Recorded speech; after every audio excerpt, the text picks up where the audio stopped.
cuerpo se acostumbra a ver tanto muerto. Allí no valíamos nada. Y ya uno espera, cada momento uno espera la muerte. Ha habido camaradas que han muerto sin saber cómo. Estar hablando contigo en un solo pum, han muerto. ¿Por qué han querido matarme? Yo no he hecho nada. Solamente he nacido en un sitio donde otros niños nacen, donde otras personas trabajan, y a mí me han querido matar. ¿Por qué? Tengo camaradas muertos, matados. Muertos. Eso es lo peor que se puede. Eso no se puede olvidar. Eso no se puede olvidar. Si te digo que ahora me da más miedo que cuando estuve allí. Cuando pienso dónde he estado, a las noches me paso la noche sin dormir. Me empieza a sudar, ¿qué me pasa? Me despierto, que sueño con Matause. Cuando me despierto por la mañana, estoy contento porque ya no estaba en el campo, porque durante mi sueño he estado en el campo.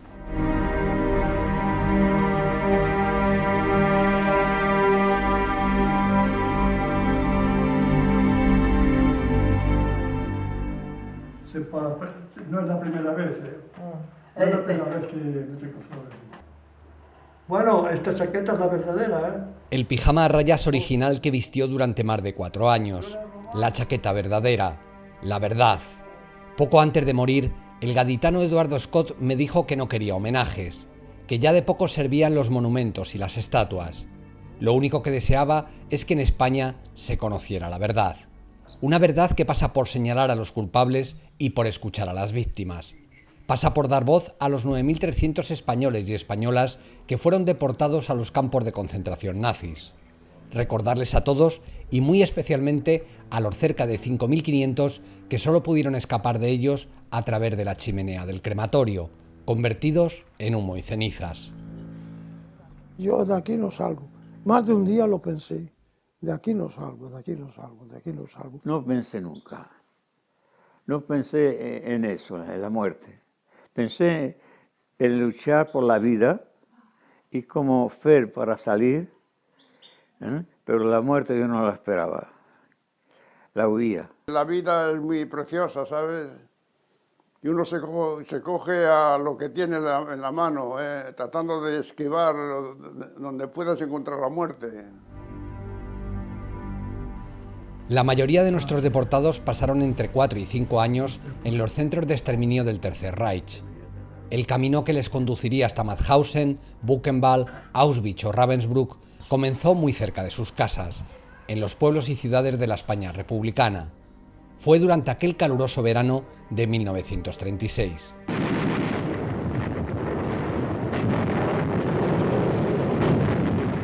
Un golpe de Estado de Franco. Y nosotros amigos queríamos defender la República. Y me fui voluntario, que tenía 17 años y medio, me fui voluntario a la guerra. Defender la República era defender la libertad de los trabajadores en España. Yo no era movilizable porque en el 36 iba a tener un mes después, iba a tener 16 años. Mis hermanos se fueron a luchar contra Franco y yo, pues, como aún era muy joven, nos reunimos 8 amigos de mi edad y nos fuimos a Aragón. Bueno, yo tenía bigotito y me arreglaba por poner un poquito de carbón. Cuando los anarquistas nos vieron, me dice, ¿qué venís a hacer aquí? Y venimos a luchar. Y dice, va, volveros para casa. Nos mandaron para casa. Hiciera el bigote un poco más oscuro, ya pasaba que tenía 18. Y yo esperé en casa y luego llamaron a la Quinta del Biberón, porque en España decían la Quinta del Biberón, que era mi quinta. Y entonces yo me presenté. El día que se marchaban al frente, yo sin decir nada a casa me marché con ellos. Y mi tía que estaba allí, pues tuvo que decirle a mi madre y se ha marchado. Me marché sin decir nada a nadie. Luché en el Ebro, en Gandesa, en la Torre Español y todo eso. En el Ebro y en el Jarama. Querían cortar la carretera de Valencia y tenía que pasar por el Jarama, ¿sabes? Y ahí estuve yo en los combates terribles que hubo cerca de Aranjuez. Hay una canción, Guadalajara, nuestra Virginia, porque los españoles tiran con bombas de piña.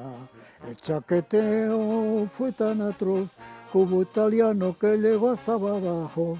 Niña española, no te enamores y no desprecies a los bravos españoles. Los italianos se marcharán y de recuerdo un bebé te dejarán.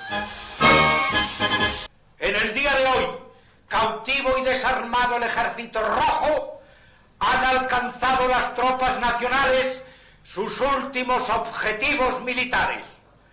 La guerra ha terminado. Somos los tristes refugiados, a este campo llegamos después de tanto andar. Hemos pasado la frontera, a pie la carretera, con todo nuestro hogar. Mantas, macutos y maletas, 2 latas de conserva y algo de humor.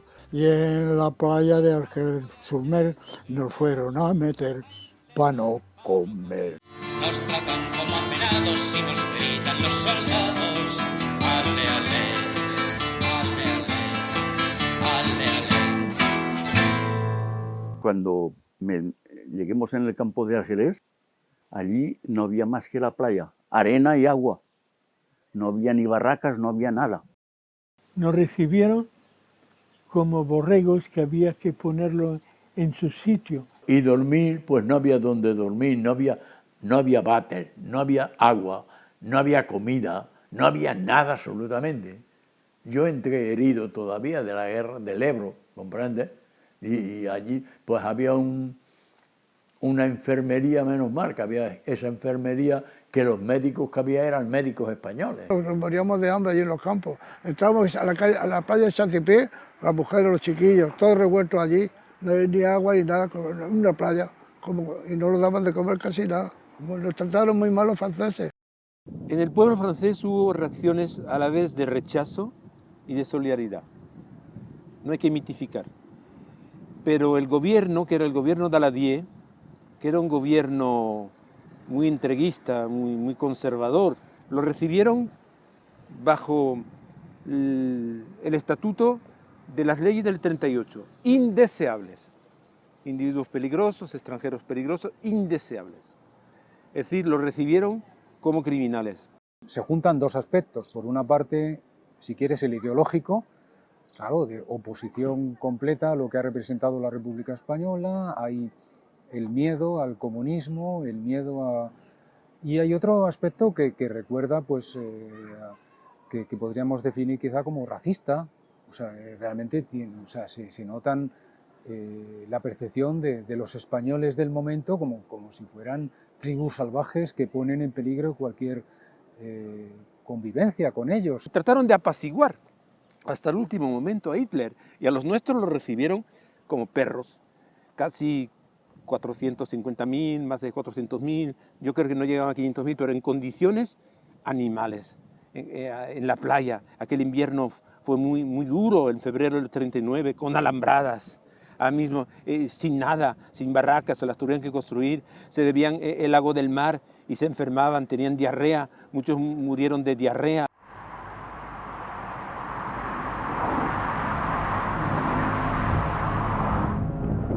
Los informes sanitarios de las autoridades francesas señalaban que en estos insalubres campos el 100% de los refugiados tenía piojos, el 30% padecía sarna. Los brotes de disentería y de fiebres tifoideas eran más que frecuentes. En apenas 2 meses, al menos 14.000 hombres, mujeres y niños españoles murieron de hambre, frío y diversas enfermedades. Aquí están enterrados 81 españoles muertos en ese campo. Otros han muerto en el hospital de Cefrón y otros en el hospital de Montauban. algunos en el manicomio porque se volvían locos en esos campos, en fin, que había toda clase de enfermedad, pero la mayoría de ellos han muerto de las condiciones de vida infrahumanas que han tenido, de neumonía, de tifus, de cosas así, y muertos a una edad que no son edades para morir, 18, 19, 25. El Patriota de los Pirineos, que era el diario de aquí, hablaba de maleantes, de violadores, de delincuentes que iban a contaminar a la gente, que las mujeres eran una prostituta, etcétera, etcétera, porque abortaban, porque fumaban, porque increíble. La gente decía en catalán, amaga, escóndete, hijo mío, les decían los franceses catalanes, les decían a sus niños, escóndete, que ahora va a pasar a la gente que se comían los niños. No sé, yo no he comido ningún niño. Yo como catalán no entendía lo que decían. La inminente guerra con Alemania hizo que los indeseables come niños españoles pasaran a ser necesarios para la defensa nacional de Francia. Los mismos oficiales que les habían maltratado y humillado les animaban ahora a alistarse en el ejército francés. Fueron pocos los republicanos que aceptaron inicialmente el ofrecimiento. La inmensa mayoría acabó enrolándose tan solo para huir de las lamentables condiciones de vida de los campos, o bien fueron alistados a punta de pistola. Voluntario porque era tanta la necesidad, tanta la miseria que tenía que para poder vivir, para poder comer un poco mejor. Me obligan ya. Yo ya salí en la compañía de trabajadores el 20 de diciembre del 1939. Unos y otros comprobaron muy pronto que su estatus se asemejaba más al de un prisionero que al de un soldado. Cerca de 60.000 republicanos conformaron las llamadas Compañías de Trabajadores Españoles, en las que no portaban armas, no podían mezclarse con las tropas francesas y se dedicaban a tareas agrícolas, de mantenimiento de infraestructuras y de construcción de fortificaciones, especialmente en la tan célebre como inútil línea Maginot, la gran barrera defensiva que debía detener la invasión alemana. Nosotros fuimos a la línea Maginot y hicimos una sublínea, una línea anticarros, que eso no existía la línea Maginot. Los alemanes por la línea Maginot no podían pasar y dieron la vuelta por la Bélgica y los cogieron por detrás. No cometieron nada, los franceses no cometieron nada. 40 cartuchos yo llevaba, 40 balas. Con 40 balas, ¿qué quieres tú parar? Nosotros, nuestro capitán, en la primera noche desapareció. Él, su coche y el chofer. No lo volvimos a ver más.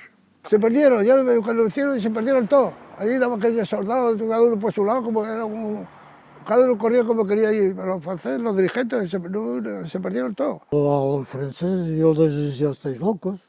Digo, nunca ganaremos la guerra, sí. Y efectivamente, cuando se terminó la munición, sálvese quien pueda. Nos hacían andar en la retirada durante el día. Venían los misiles alemanes, una carnicería. Y los alemanes no hacían más que metrallarnos. Así es que yo muchas veces he visto las balas que han corrido así, a coté. Nos cogieron prisioneros y nos llevaron, nos querían matar y el capitán les dijo que no. Dice, son prisioneros de guerra. Alrededor de 10.000 españoles fueron confinados en campos para prisioneros de guerra como este de Zagan, ubicado en la actual Polonia. En ellos compartían cautiverio con los soldados franceses, británicos, holandeses. Su custodia corría a cargo del ejército regular alemán, que como norma general respetaba los derechos humanos y la Convención de Ginebra. Éramos prisioneros de guerra, no pedíamos más. Nosotros como prisioneros de guerra estábamos bien, ¿eh? Trabajando la tierra comíamos bien, ¿eh? Y es allí que pidieron carpintero. Ahora yo me ofrecí enseguida y como carpintero estábamos muy bien. Hacíamos nuestro trabajo habitualmente, sin palo, nada, respeto. Ahí no estábamos mal, nos daba el rancho como los franceses, igual. Nosotros estábamos ya bien. Si nos hubieran guardado allí hasta el fin de la guerra, hubiéramos sido felices.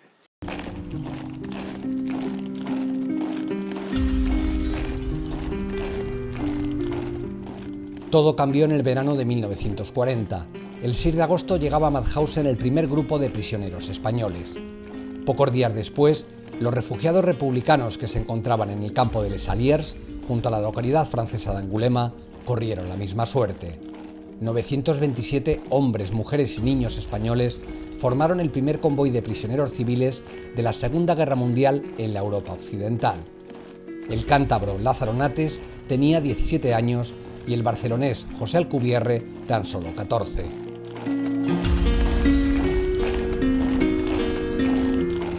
Los alemanes vinieron, encercaron el campo y nos dijeron: coged lo que podáis y a la plaza.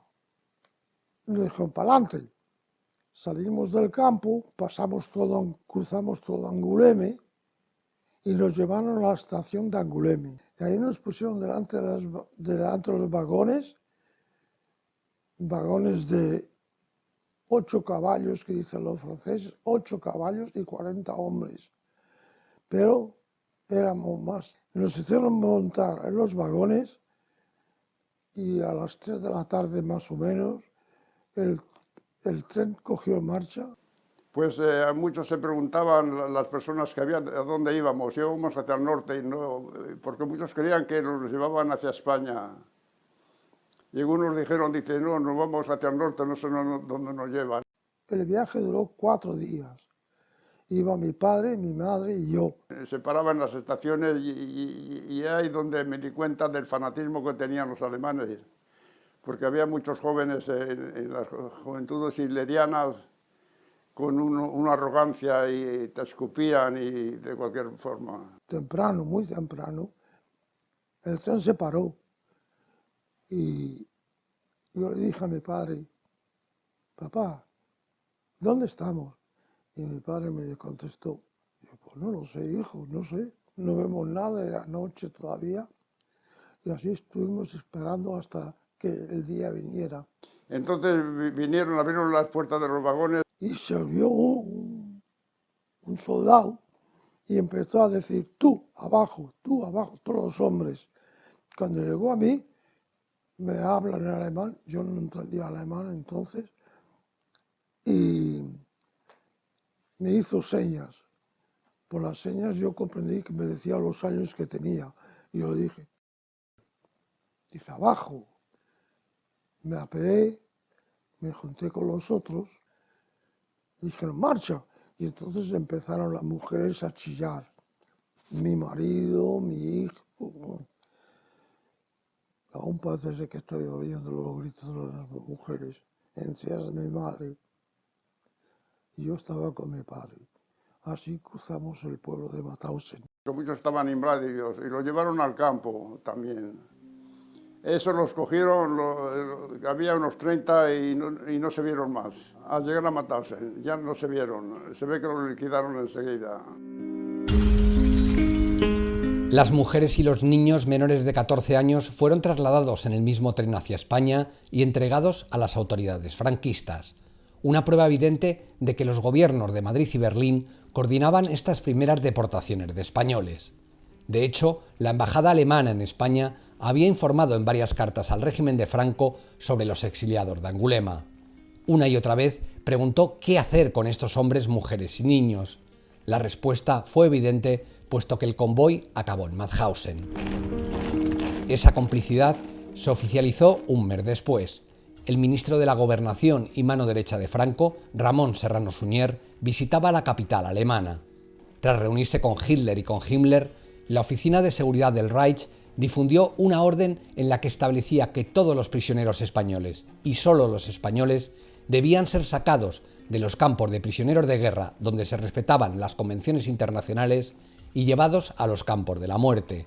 Era el 25 de septiembre de 1940. Estaba presente en Berlín Serrano Suñer y ha tenido lugar un encuentro de él con algunos precisamente de los máximos responsables de este tipo de asuntos. O sea, es algo que supongo que es algo más que una casualidad. Pocos días después de que Serrano Suñer abandonara Berlín, los agentes de la Gestapo se presentaron en los campos de prisioneros de guerra para ejecutar la orden. Y bueno, se presentó un día la Gestapo, que hablaba español. Hicieron un despachito allí al lado y nos consultaba uno y había que hablaba el idioma español, mismo el catalán, se ocupaba de cada uno. Y nos tomaron declaración. Y claro, éramos españoles republicanos. Yo les dije, ¿y esto es para qué? ¿Para qué? Dice, para llevaros a un sitio apropiado para vosotros. Y nos llevaron a Mauthausen.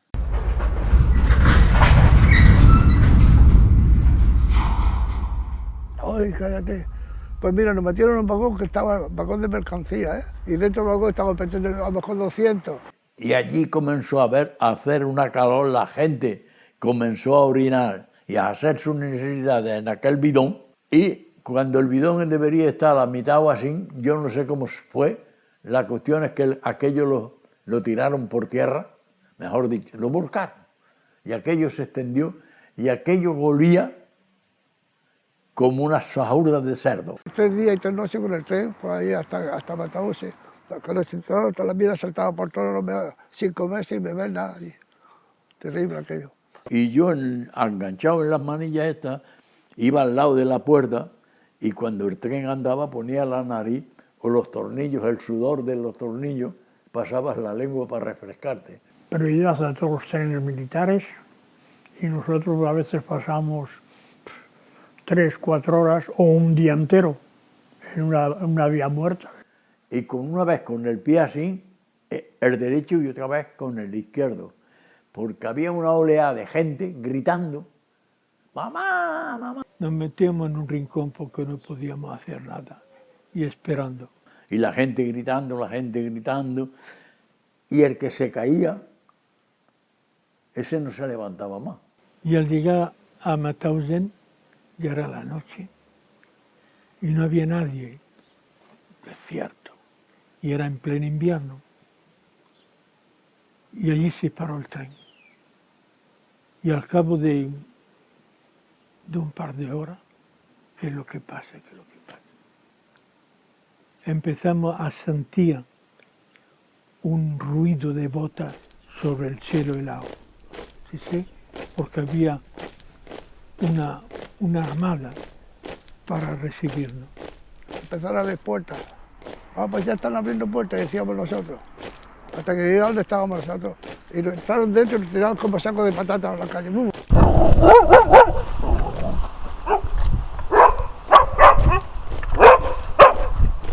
Nosotros dijimos, nos van a fusilar. La noche, nadie sabe nada, y de la manera que nos reciben, pues nos van a fusilar. Pues no nos fusilaron, fue peor todavía. Y nos formaron de allí, de la estación, hasta subimos a pie hasta el campo, nos daban con la culata de los fusiles. Había que ir formado por 5, y había que ir, y de cada lado los soldados con el fusil dispuesto a tirar. Si había uno que se creía que estaba enfermo, aún lo toleraba y mientras pudiera avanzar. Pero si continuaba y que era verdad, pues ¡pam! Y continúa. Y cuando llegas arriba de la montañita, ya ves el siniestro aspecto de Mauthausen con su muralla, ¿sabes? Esto te impresionó.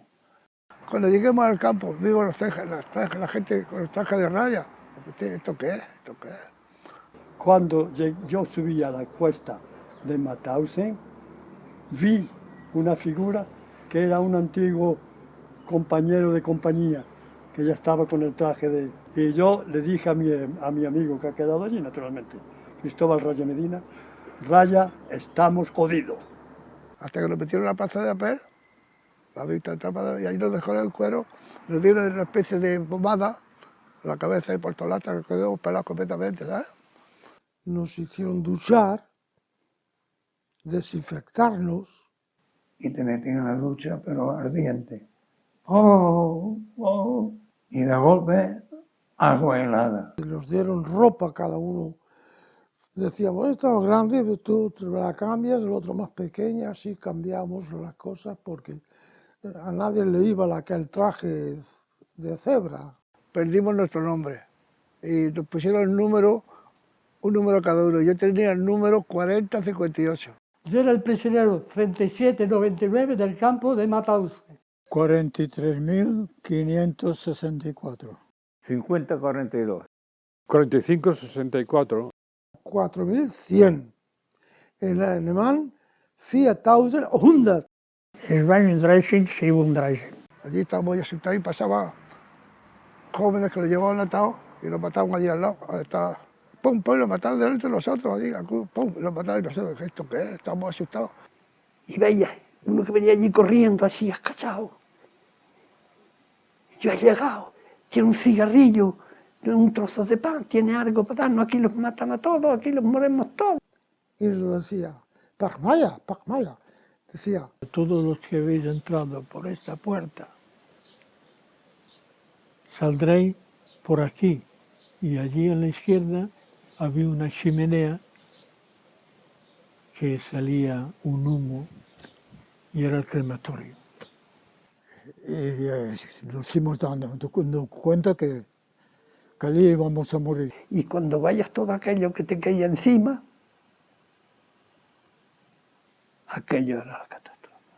Y para dormir, lo estábamos uno contra el otro porque estaba lleno, uno contra el otro, y luego te acostaba uno y ahí dormía, los pies del otro lo tenía en tu cara y el tuyo estaba en la cara del otro, no dormía, no descansaba de noche ni una segunda.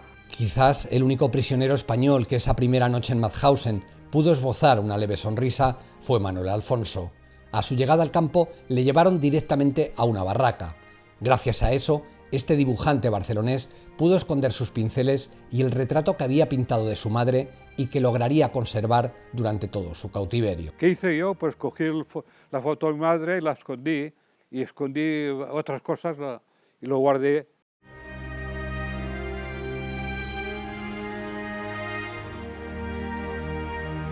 Los españoles eran los únicos prisioneros que tuvieron que lucir en sus uniformes un triángulo azul, un distintivo que les identificaba como apátridas, otra prueba de que el régimen franquista ni siquiera les había querido reconocer ante Berlín como compatriotas.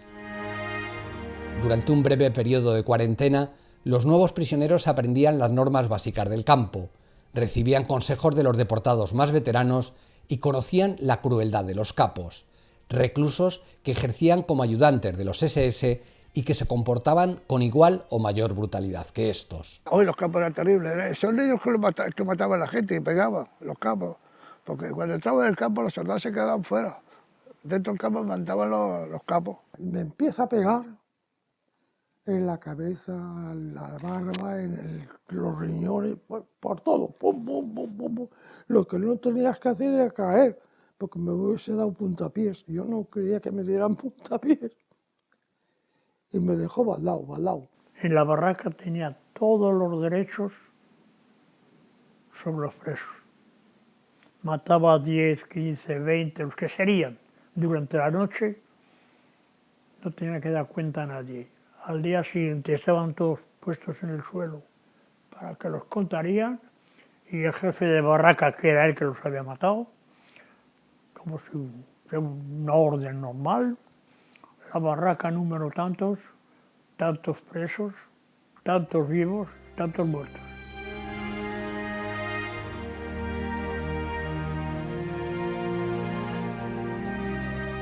Pero al mediodía trajeron unas marmitas de 50 litros y nos dieron un cazo, 1 litro, en unos platos que eran así, redondos.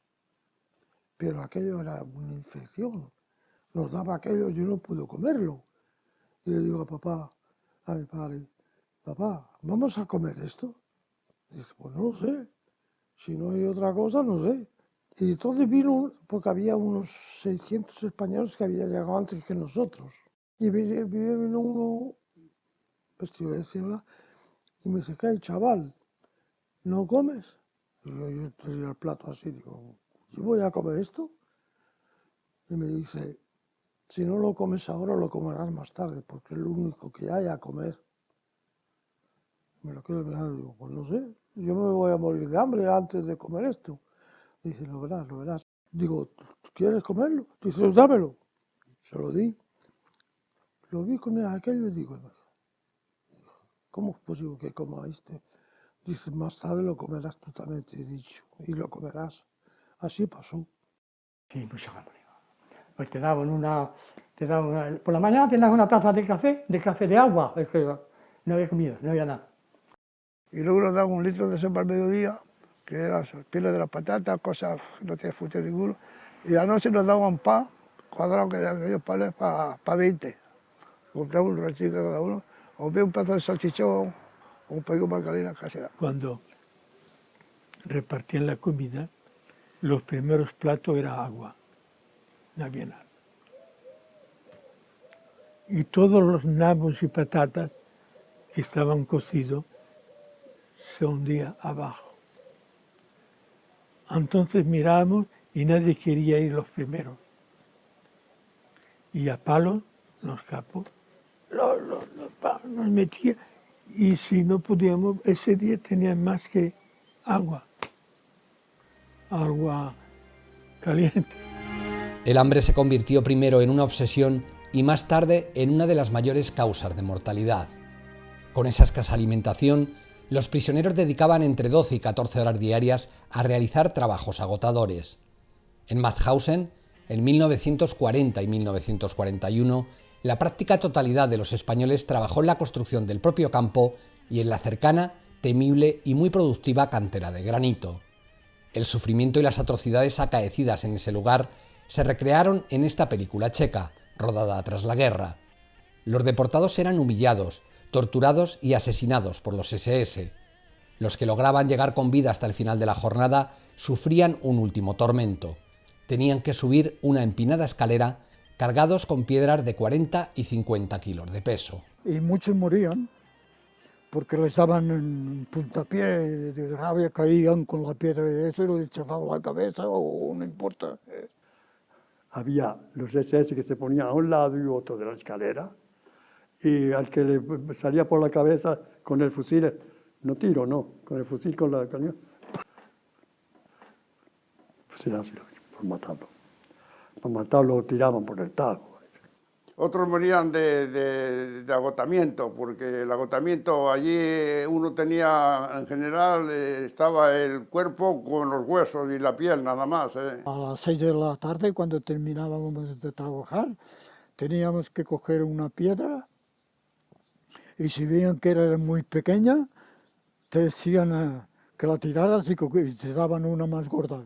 15 días más, no, yo no podía ya. Yo cuando entraba al campo ya con las manos me iba apoyando poco a poco a las paredes de las barracas. No, yo no podía más. Había un malagueño que se llamaba Miranda, que el pobre para subir arriba estaba con las manos puestas en mi cuello. Así que era yo que lo subía. Incluso subían con una carreta, ¿no?, llena de muertos, ¿no? Pasaban delante de ti. Bueno, al principio que estás allí teníamos una gorra, el respeto que debes a un muerto, pues quitabas la gorra y saludabas al muerto que iba a pasar al horno. Eso iba durante 3-4 días y ya te acostumbras a eso. Y ya luego ya no quitabas la gorra ni nada. Y luego más tarde no te quitabas la gorra y ya decías, mira, mala suerte para él, el próximo seré yo. Y los muertos los cogían unos por los pies y unos por las manos y los tiraban. Uno que cogía la cara y lo otro el pie y la tiraban así. Y bajaba de cemento una más que 2 metros, hasta el crematorio. El crematorio era un almacén inmenso con 2 pisos, pero no había nada, era blanco todo. Y todo aquello estaba lleno de muertos. Y no había más que cabeza y pie. Para equilibrar, pues ponía los pies en la cabeza del otro y el cuerpo del otro. Así que pie y cabeza. La chimenea a veces estaba ardiendo sin parar. La chimenea del crematorio a veces estaba sin parar. El humo todo, constantemente, sin parar. Mientras yo estaba en Mauthausen, siempre estaba noche y día. La llamas toda la noche. Cuando el viento venía sobre nosotros, se olía mal. Uy, siempre olía carne, siempre olía carne asada. Siempre. Con la comida que te daban, las experiencias que habían hecho los alemanes, los cálculos que habían hecho, un preso, trabajando en la cantera, trabajando normalmente, sin maltratarlo, y con la comida que le daban, estaba calculado que no vivía más de 6 meses. Te voy a contar una cosa que es muy importante para mí. Cuando una mañana nos salimos de la barraca, viene mi padre y me dice, toma, me da el pañuelo con un pedacito de pan. Digo, papá, ¿no has comido tu pan ayer? Porque nos habían dado la víspera el pan. Enseguida lo comíamos. Digo, ¿no has comido tu pan? Dice, cómetelo y ya está bien. Digo, oye, papá, cómetelo. Yo no sé si fue por obediencia o por hambre que tenía, me comí mi pan. Me comí su pan. Yo, su hijo, me comí su pan. José Alcubierre acabó escondiéndose de su padre para así evitar que le siguiera dando ese pan que tanto necesitaba para intentar sobrevivir.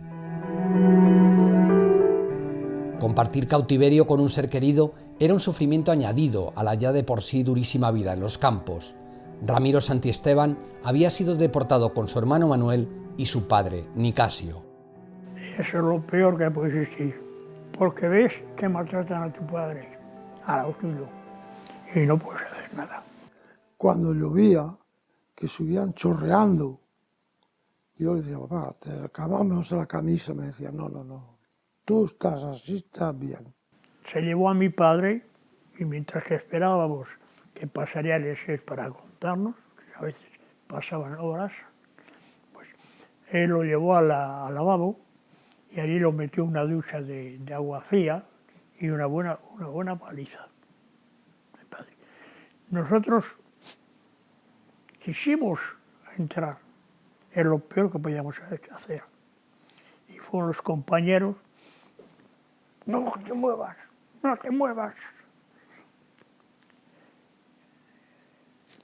Y cuando oye los palos, no es agradable. Sacaron a mi padre y cuando vi que sacaron a mi padre yo salí detrás de Pachmayer y me tiré a él. Nos agarramos los dos, nos estrechamos muy fuerte y cuando vi que había 2 SS por al lado, digo, papá, tengo que marcharme porque ya ves, los SS vienen para separarnos. Dice, sí, cuídate mucho, mi hijo. Digo, no, tú cuídate bien, papá, yo me cuidaré, pero tú cuídate mucho, porque era de una cierta edad ya. Se marchó, lo vi que marchaba, se acabó, nunca más, vive mi padre. Miguel, el padre de José Alcubierre, fue enviado a Gusen, un subcampo situado a 5 kilómetros de Mauthausen, conocido como el Matadero o el Infierno de los Infiernos. Allí eran trasladados aquellos prisioneros de mayor edad, enfermos o débiles, que no eran considerados aptos para trabajar. Me encontraron los granos de sarna. Es por eso que me enviaron a Gusen, porque ellos ya tenían trabajo a eliminar los de Mauthausen. ¿Para qué se van a ocupar de mí? Ale, a Gusen, allí lo matarán más pronto. Gusen was a camp of extermination. This is a big difference. Mauthausen and Gusen were both third category of concentration camps, according to a list made in 1940. Yeah? Only these 2 camps were third category, which means people should not survive. Era peor. Gusen eran barracas. Peor, bueno, la gente los cabos, los jefes de barraca, los médicos, según quién era los salvaban, según quién era los mataban. Fueron precisamente esos capos polacos los que asesinaron a Miguel Alcubierre. Su hijo José no se enteró hasta que varios meses después se lo contó otro prisionero español. Y dice, ¿tu padre sabes cómo ha muerto? Digo, no, mi padre no lo sé. Dice, tu padre eran tres mañicos, dos de Teruel y uno de Huesca. El de Huesca era mi padre. Dice, y siempre iban juntos, siempre iban juntos. Y un día pasó lo que pasó, tenía que pasar, que uno de ellos cayó cargando piedras. Eran flojos, eran de edad ya, cayó y entonces le empezó a pegar. Y los dos otros, no me dijo quién había caído el primero, no lo quiso decir nunca, no lo supe. Y entonces los otros dos empezaron a querer custodiarlo. Y entonces sacó el pitó, y vinieron otros cabos, allí los mataron. A puntapiés, golpe de mango de pico, todo, así murió mi padre.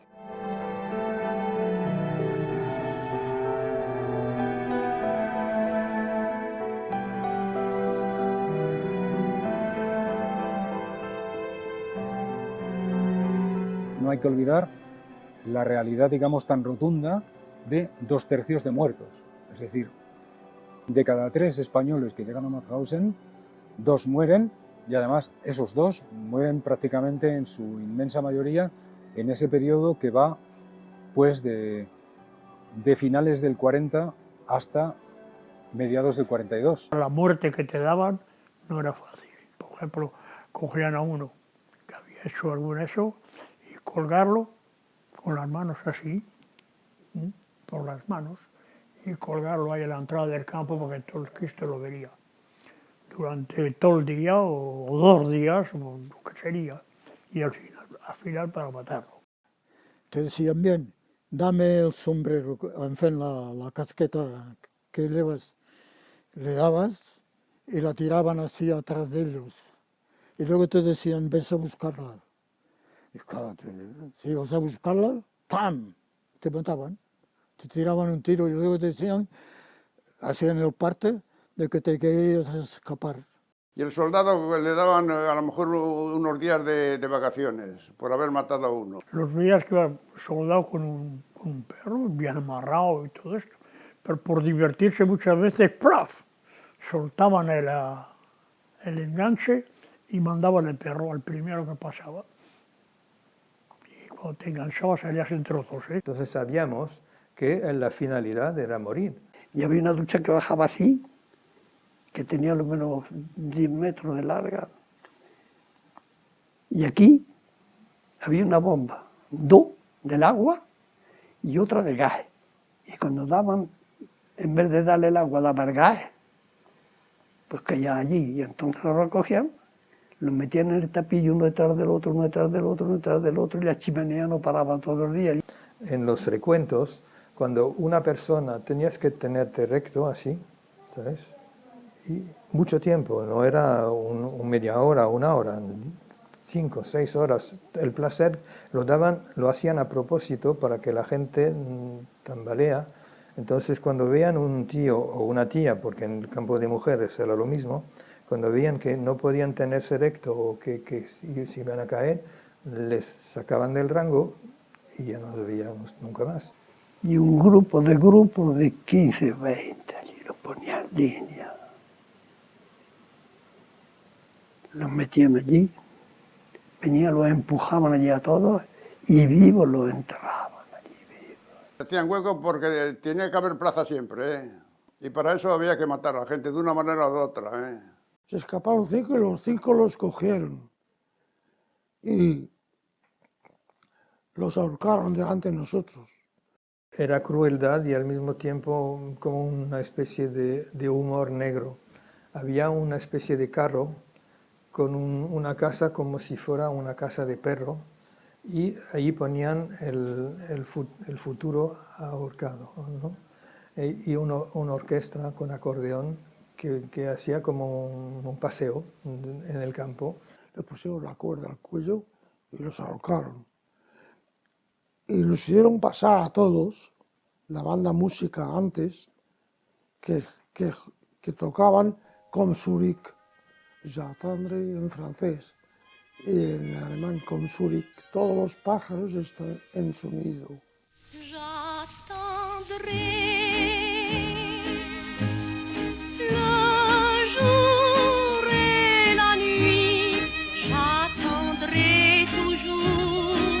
En esa banda de músicos prisioneros que tocaba durante las ejecuciones también había un español, el alicantino Antonio Terres, el clarinetista de Mauthausen. Por el que iba a morir, que pensando que iba a morir tenían pena por eso, pero tenían que tocar, y si no, ellos iban también.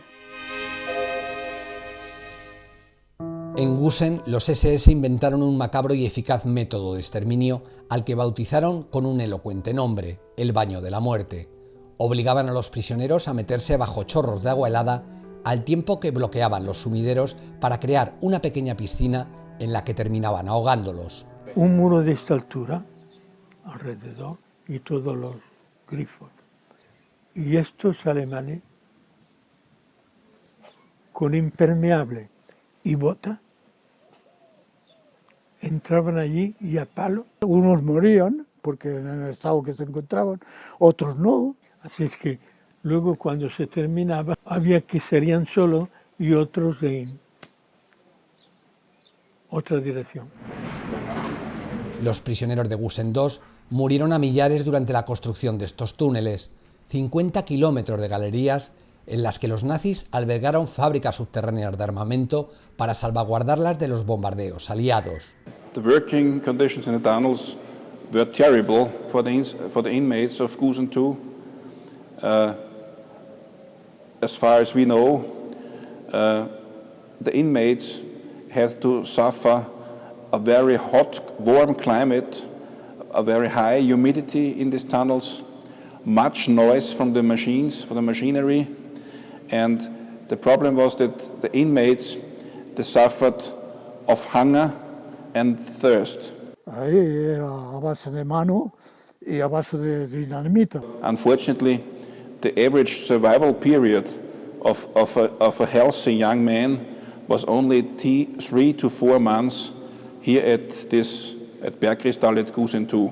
En el túneles habían cada día muertos, Cristóbal Soriano había ido a Gusen voluntariamente siguiendo los pasos de su hermano, que había sido trasladado allí por tener un brazo completamente inutilizado. Pero luego le dijeron que lo iban a dar la libertad y todo eso. Lo metieron en un camión y luego ya no supe nada más.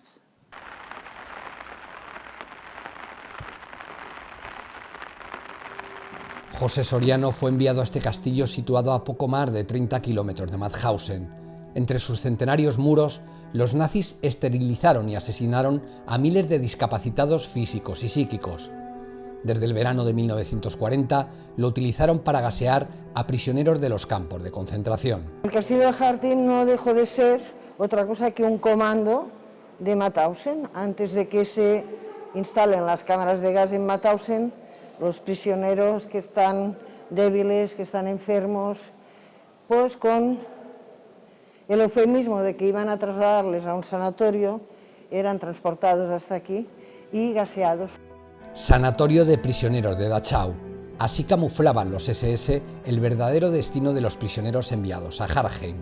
En sus listados aparecen los nombres de 449 españoles que perecieron en su cámara de gas. Algunos de ellos fueron además víctimas de macabros experimentos médicos. Sobre todo fueron experimentos a posteriori, o sea, el indagar pues, sobre lo que consideraban deformidades de las personas que habían sido gaseadas o exterminadas. También se hacían experimentos con medicamentos que no eran medicamentos, sino que lo que eran venenos inyectados que provocaban la muerte. Y también está claro que, aunque no es ni mucho menos la primera cámara de gas, que también forma parte de esta cadena de ir perfeccionando el método del asesinato en masa.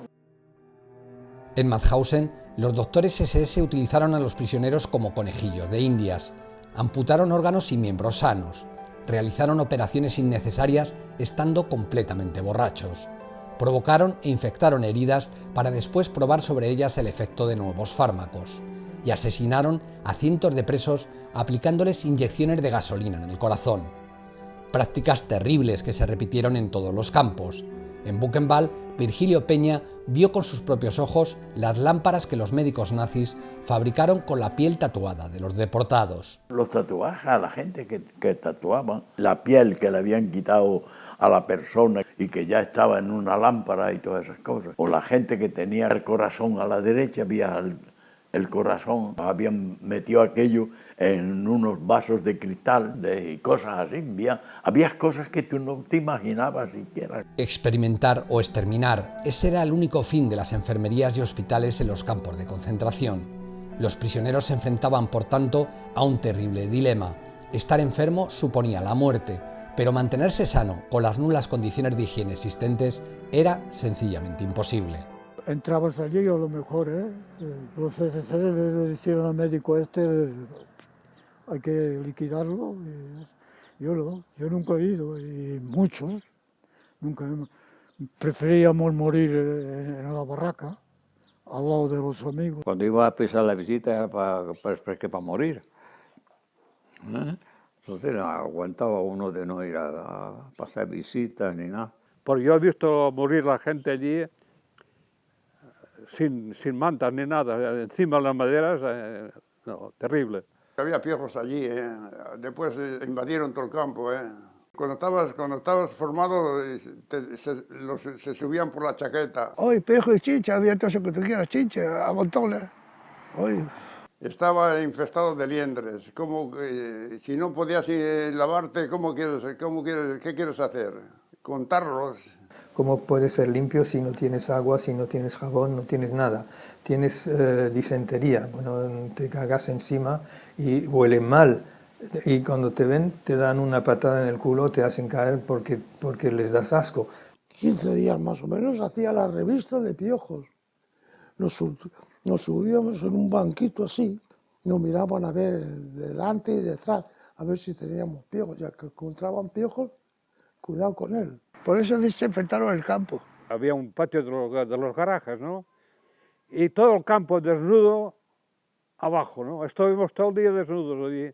Metían gas en las barracas porque había piojos y eso, y nosotros afuera, desnudos. Y después más tarde nos hicieron entrar, caían como moscas luego, al respirar aquella cosa que habían desinfectado en las barracas, había que caían casi que muertos o muertos. Y a los judíos, la manera que los trataban, los pobres, porque eran judíos, la manera que los hacían trabajar, corriendo con las piedras en la cabeza. Cuando había judíos tú estabas tranquilo. La guerra contra los judíos. Los pobres judíos. Eso, no hay que olvidarlo eso, no hay que olvidarlo. Hay que ser justo. Para los judíos era la muerte segura todos los días. Yo lo que tenía un carácter un poco jovial y quizás eso me salvó bastante, porque el que tenía mala moral aquí se tiraba a la alambrada en general, a la alambrada eléctrica. Que muchos pues se moralizaban y quedaban. Yo conocí un asturiano, se sentaba hacia el sol, un hombre con 20 y tantos años. ¿Cuántas veces era muy amigo de mi padre? ¿Cuántas veces mi padre decía, pero hombre, no te quedes así, coño? Que mis hermanas, que mi madre, tu madre y tus hermanas están en libertad. Piensa en ti. Todos los días así, pero el otro no. Y continuando mirando la chimenea hasta que murió. Todas las mañanas que yo sepa aparecían 10 o 15 electrocutados en las alambradas. Algunos se presentaban y le decían a un amigo, toma el pan. la noche. El pan entero que daban para 3 se lo daba. Y el otro decía, vale, nada, hagas el tonto, porque sabía lo que quería decir aquello. Y al día siguiente veía aquel que le había dado el pan cogido a la lamparada. Yo una vez me cogieron porque me quería tirar. Sí. Y al día siguiente habían 3 o 4 o 5, se depende, que se habían tirado. Lo hubiera hecho si hubiera continuado. Porque al mismo tiempo yo decía, yo los felicitaba, han tenido la fuerza de hacerlo, yo los felicito.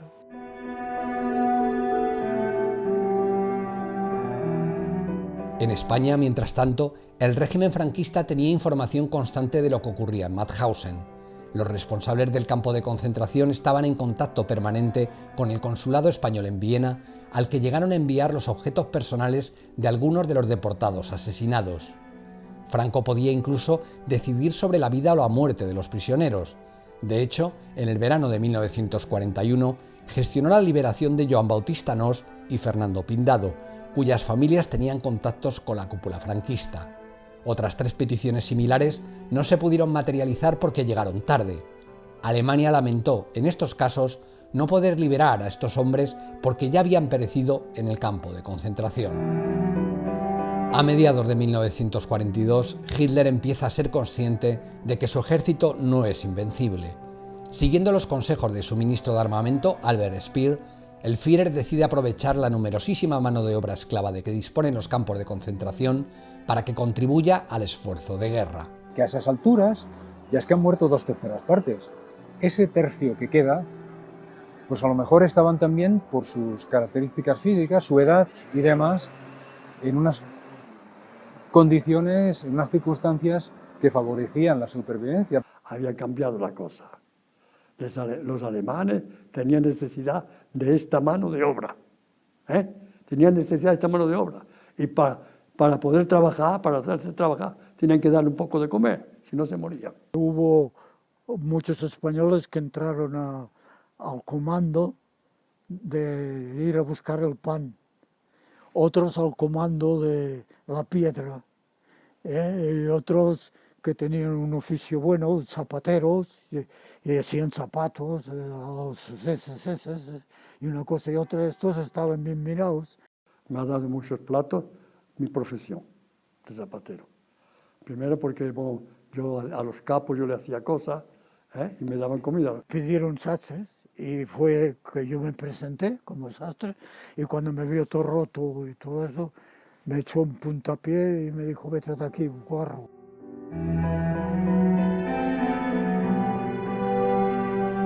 Manuel Alfonso realizaba dibujos que regalaba a sus compañeros y que vendía a los capos a cambio de un poco de comida. Su habilidad con los pinceles le permitió también ser elegido por los SS para trabajar en la oficina de los arquitectos del campo. El día que fui para hacer pruebas, ¿no? Éramos 5 o 6, ¿no? Y había un dibujante profesional, ¿no? Pero tenía 50 años, ¿no? Y aquel lo dejaron a la cantera. Después yo lo vi, 2 días después yo lo vi pasar con una piedra, aquel murió enseguida, ¿no? He hecho muchos, ¿no? Incluso pornográficos. Hice una vez, pero no. Me dieron un cacho de pan por él, ¿no? Cualquier trabajo que resultara útil para los SS significaba para los prisioneros disponer de un pasaporte hacia la vida. Los españoles aprovecharon además esos puestos privilegiados para robar comida y ayudar a los compañeros que se encontraban al borde de la muerte. Y te jugabas la vida allí. Y ibas a ver si podías coger algunas patatas para luego repartírtelas con los amigos y eso. Y si no te cogían bien, si te cogían era la muerte. El que podía ayudaba mucho, pero todos no podían, porque había que trabajaban en sitios que no tenían de qué sacar. Pero el que sacaba, ese ayudaba mucho, sí. Esa espontánea solidaridad fue dando paso, poco a poco, a la creación y consolidación de una organización clandestina que agrupó a los prisioneros españoles.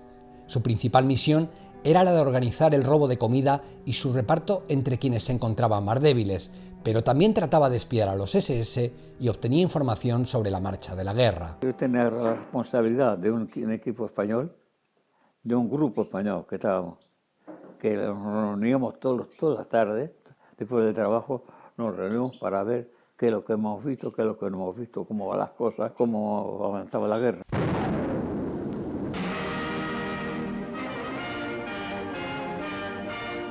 La moral de los prisioneros crecía al mismo ritmo que el ejército alemán cosechaba derrotas en los diferentes frentes de batalla. A esas alturas de la guerra habían muerto 2/3 de los prisioneros españoles. Los que habían logrado sobrevivir contaban ya con el relativo respeto de los SS, que algunos domingos llegaron a permitirles celebrar partidos de fútbol y combates de boxeo. Eso para nosotros era una fiesta. Había un equipo de fútbol español, un equipo de fútbol alemán, un equipo de fútbol polonés, y los domingos hacían partidos. Los españoles en fútbol siempre ganaban. Si buscabas el boxeo, estaba el Paulino, que era un aragonés. A ese lo trataban de tú, así el capitán y eso, decía, o lo llamaba por su nombre, que los nombres allí no existían. Al optimismo también contribuyó la llegada a los campos de miembros de la resistencia, que traían el espíritu combativo que estaba poniendo en jaque a las tropas nazis. Entre ellos había cerca de 2000 españoles y españolas. Y me nombran a mí responsable del primer grupo de la resistencia. Y es cuando yo me vengo a Burdeos y es cuando yo comienzo a trabajar en la base submarina alemana. Y entonces los sabotajes que hacíamos eran las sierras, las betoneras, comprende, los montacargas, comprende, las grúas, y a lo mejor estaba aquellos 2 días o 3 parados, que no podían trabajar. Y ahí entonces me he declarado a la resistencia, haciendo el espionaje. La información sobre todo era el movimiento de tropas sobre todo. El movimiento de tropas que habían Périgueux, y la mayoría era en Bergerac. En Bergerac había mucha tropa alemana, y así he continuado hasta que, naturalmente, hasta que me han detenido. A nosotros, a los españoles, hay muy poco que los ha detenido la Gestapo. Éramos detenidos por la policía especial francesa, ¿comprende? Ellos llamaban la policía anticomunista y antibolchevique y todas esas cosas, ¿comprende? Y yo soy detenido por ellos. Al menos 300 de estos resistentes deportados eran mujeres. Mujeres españolas que habían combatido con valentía a los soldados invasores y que fueron confinadas mayoritariamente en el campo de concentración de Ravensbrück, donde sufrieron tanto más que sus compañeros. Nos han cortado el pelo, nos han duchado y después nos han dado el vestido. La que me recordó mucho es la solidaridad que hemos tenido entre nosotras. Menos mal que había mujer más vieja, porque yo era joven, 19 años, me han servido de madre, me ha ayudado mucho.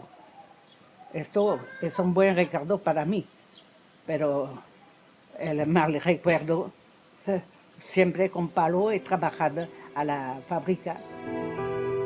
Los hombres fueron diseminados por multitud de campos: Buchenwald, Dachau, Sachsenhausen, Auschwitz y también Mauthausen. Ni ellos ni ellas fueron marcados por los nazis con el triángulo azul, sino con uno rojo que les identificaba como deportados políticos. La primera ayuda en el campo se la prestaron precisamente los prisioneros del triángulo azul, los más veteranos. Los españoles copaban ya la mayor parte de los puestos clave en Mauthausen. Eran los peluqueros de los comandantes del campo y de sus esposas, los mayordomos que atendían las fiestas que celebraban los SS, los secretarios de la oficina central y de la sede de la Gestapo que manejaban los listados y las fichas de los deportados.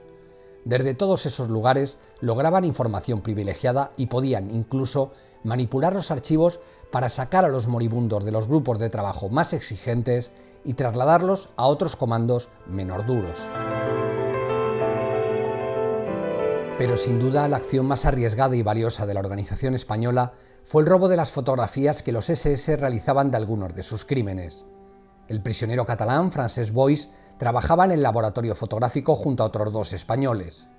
Temiendo que los alemanes, si perdían la guerra, destruyeran los negativos, realizaron centenares de copias y encargaron que las sacara de Mauthausen 3 jóvenes de un grupo que trabajaba fuera del campo de concentración para la empresa Pochaker: Jacinto Cortés, Jesús Grau y José Alcubierre. Francisco, pues eso se lo dijo a Grau.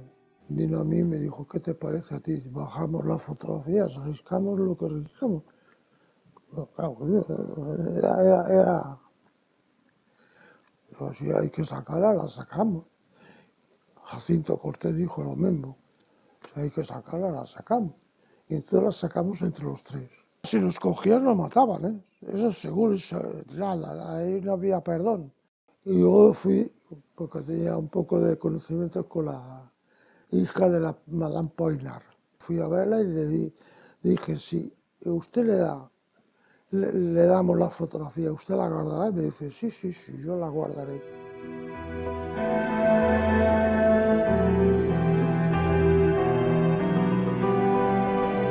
Tras la derrota alemana, las fotografías serían utilizadas como prueba en los juicios contra la cúpula nazi celebrados en Nuremberg y Dachau.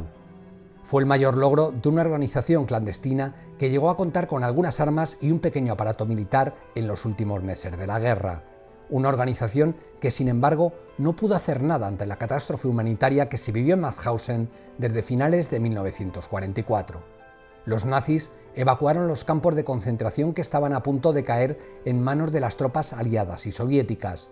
Los prisioneros fueron trasladados en las conocidas como Marchas de la Muerte hacia lugares como Mauthausen.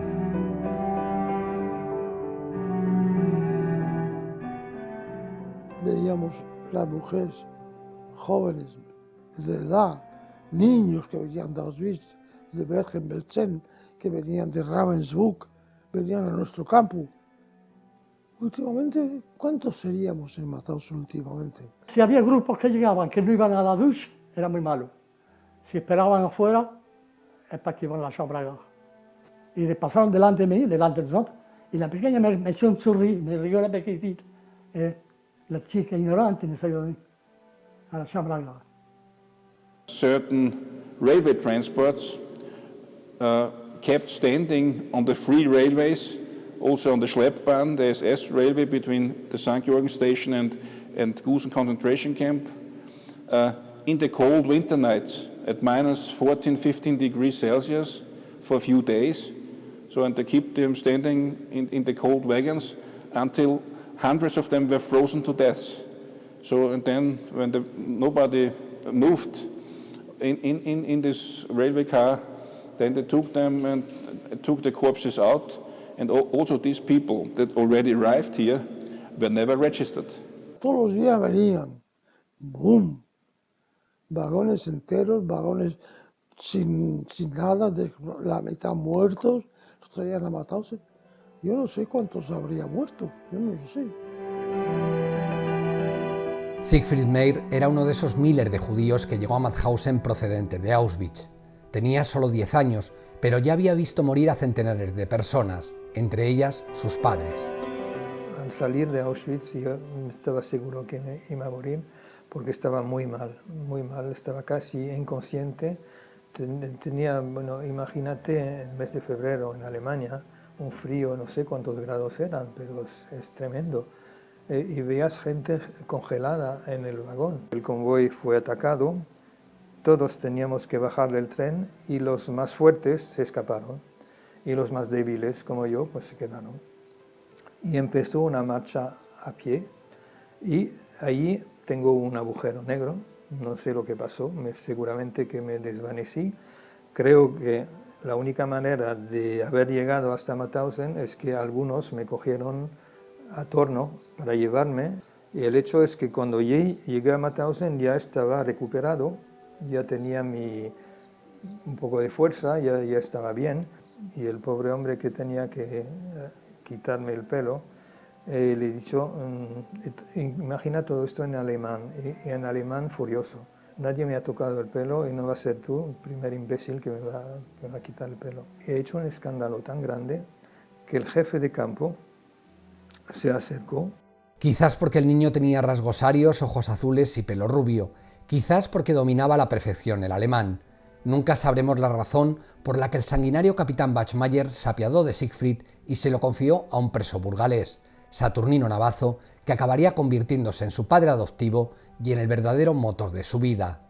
Alemania tenía la guerra perdida y las tropas aliadas se dirigían ya hacia Mauthausen, pero Navazo y el resto de españoles aún tuvieron que proteger al pequeño durante 3 meses.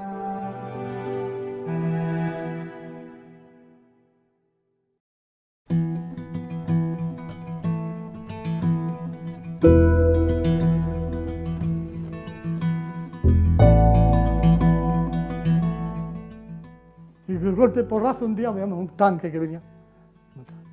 Uy, me salía por la calle, por de afuera.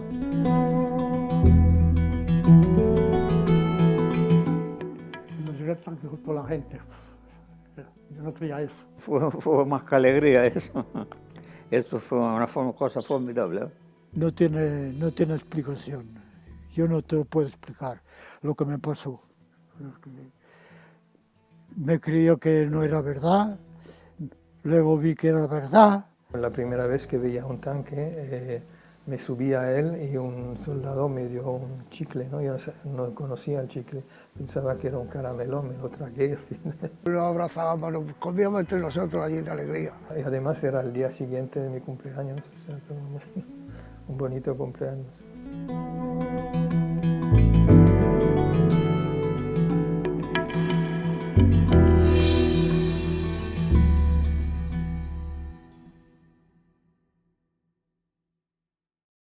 Como había muchos que estaban moribundos, y solo hubo un momento de alegría, es todo lo que pude ver a su liberación, y ¡paf! Y se quedó muerto. Y yo veía a la gente que cogía los cabos malos y una cosa, yo matar no. Se mataron a algunos alemanes, sí, pero yo no. Yo cuando ellos decían eso yo me marchaba, no. Un lío, era un lío, la gente salía por todas partes. El único que les interesaba encontrar una casa y que le diera de comer. Aquello fue una merienda negro. Cogí un saco, yo y otro amigo, de azúcar. Fui a comer azúcar como loco. Muchos que estaban horribles, que murieron en meses, semanas después de la liberación, que murieron aquí. Sí. Pero unos cuantos aguantaron.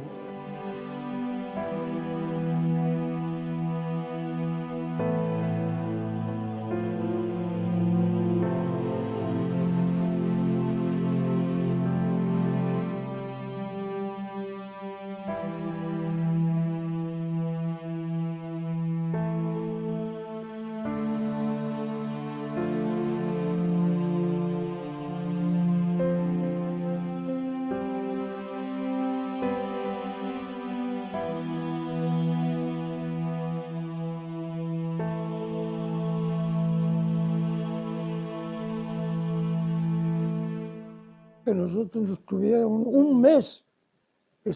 un mes en Mauthausen, una vez la liberación, que nadie nos reclamaba. Los rusos marcharon para Rusia, los franceses para Francia, los belgas para Bélgica, los otros para allá, pero los españoles estábamos allí solos, en el campo. El objetivo era de volver a tu casa, el objetivo era volver a tu casa, naturalmente.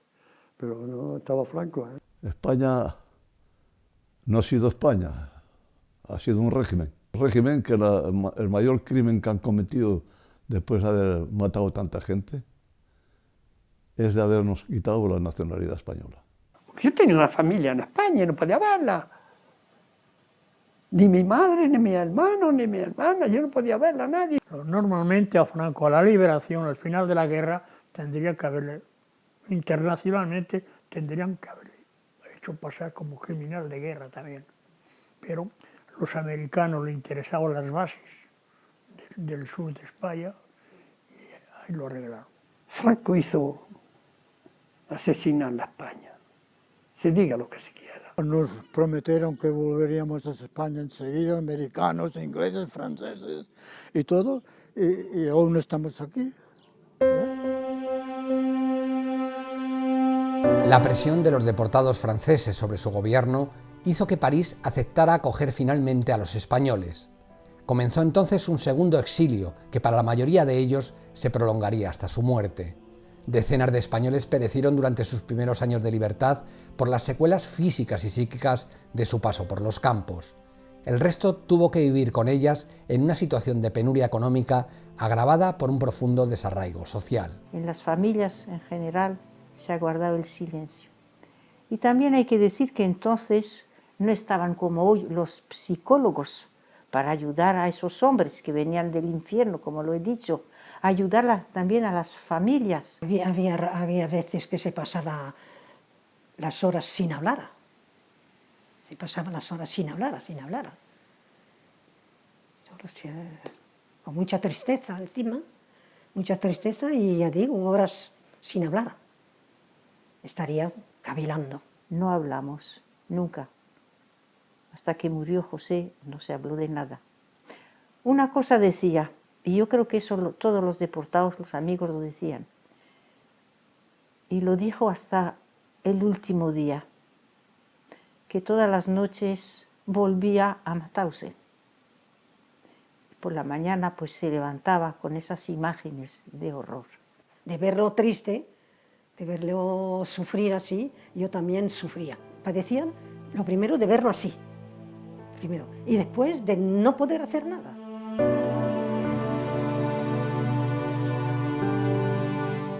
Tras 30 años de exilio, la muerte de Franco y la restauración de la democracia supuso una enorme alegría para los deportados. Creían que por fin había llegado su momento, el momento en el que su patria reconocería toda una vida de lucha y sufrimiento por defender la libertad de España y de Europa. Sin embargo, la transición provocó que un nuevo manto de indiferencia y de olvido sepultara la historia de nuestros deportados y del resto de exiliados republicanos. Una situación que también afectó profundamente a sus familias. ¿Qué quiere decir? No lo hicieron, pues dejarlo. Los franceses lo han hecho. Los franceses lo han hecho. Los españoles no. Pienso que han sido los grandes olvidados de la historia, al menos de la historia de España, ¿no? El Estado, los de arriba, tenían que haber, hace años, porque ahora quedan pocos, pero hace años tenían que haber abierto los ojos y a esta gente haberles hecho algo. No dinero, no se pide dinero, porque todo esto no se puede pagar con nada, pero algo. Nuestra sociedad actual, con nuestra democracia, creo que les debe mucho a ellos. Y no solo a mi padre, porque mi padre está, pero hay que hablar de los que no han venido, a ellos hay que darles un homenaje, porque esos han luchado y se han quedado allí. Es de ellos que hay que acordarse. Mientras toda Europa seguía reconociendo como héroes a las víctimas y los supervivientes de los campos de concentración nazis, la democracia española les olvidó. Mientras Francia concedía la Legión de Honor también a los deportados españoles, nuestro país les ignoró. Han tenido que pasar más de 40 años de la muerte del dictador para que el Estado dé los primeros pasos encaminados a reconocer a los 9.300 compatriotas que pasaron por los campos de la muerte de Hitler. Desde 2019, el 5 de mayo ha pasado a ser considerado oficialmente como día de homenaje a los españoles deportados y fallecidos en campos de concentración y a todas las víctimas españolas del nazismo. En 2020 se inauguró el primer monumento de carácter estatal a los deportados españoles. Solo dos de los protagonistas de este documental han vivido para verlo, Juan Romero y Simón Vilalta. El resto ha fallecido durante los últimos 5 años. José Marfil, José Alcubierre, Neus Catalá, Virgilio Peña, Lázaro Nates, Ramiro Santiesteban, Marcial Mayans, Esteban Pérez, Luis Perea, Manuel Alfonso, Cristóbal Soriano, Francisco Grieguez, Juan Aznar, Vicente García, Siegfried Meyer y Eduardo Scott.